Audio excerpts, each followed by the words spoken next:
Et d'abord, la victoire totale de Donald Trump. Victoire politique, vous le savez, le 20 janvier prochain, il sera à nouveau président des États-Unis. Et puis, victoire judiciaire, parce qu'il échappe quasi à toutes les poursuites à son encontre. C'est le privilège du président élu. Explication avec Benoît Feith.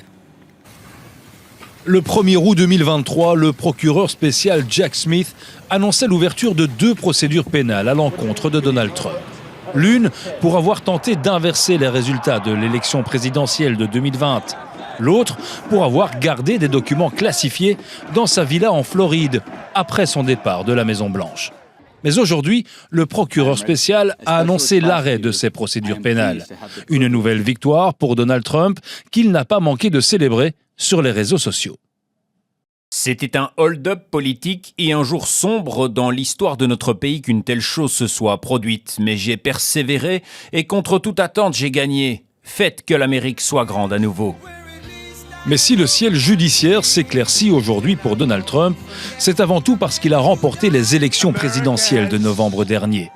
Une victoire qui lui offre une immunité de fait, comme le veut la tradition politique américaine depuis 50 ans. Donald Trump is simply evading accountability because he won the presidential election. And there's a Department of Justice policy that has never been vetted, that has never been approved or even challenged in front of a court that prohibits prosecuting a sitting president.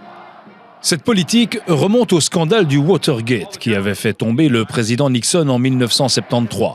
Depuis cet événement, le ministère de la Justice s'est toujours refusé à poursuivre un président en exercice. Théoriquement, les poursuites pourraient être relancées contre Donald Trump à la fin de son mandat, en 2029. Mais une fois revenu à la Maison-Blanche, il pourrait aussi décider de se gracier lui-même et ainsi enterrer définitivement les 2 procédures pénales.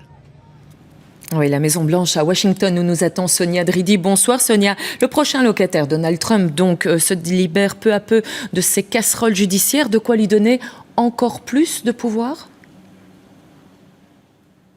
Oui, c'est un Donald Trump encore plus confiant et puissant qui va arriver à la Maison-Blanche dans une atmosphère d'impunité. Les médias américains parlent de la victoire d'un président au-dessus des lois et avec cette immunité présidentielle, il a en quelque sorte carte blanche. Donc beaucoup craignent des excès encore plus importants que lors de son premier mandat et on le voit aussi avec le choix des personnalités controversées qu'il a annoncées pour les plus hautes fonctions, notamment de ministre. Il y a une volonté de la part de Donald Trump de régler en quelque sorte ses comptes avec les rouages du gouvernement fédéral, mais aussi avec ses opposants. Alors Donald Trump avait misé sur son retour à Washington pour se protéger des poursuites judiciaires. C'est un pari réussi et aujourd'hui, beaucoup de démocrates reprochent au ministère de la Justice Merrick Garland d'avoir trop attendu près de 2 ans avant de nommer le procureur spécial Jack Smith,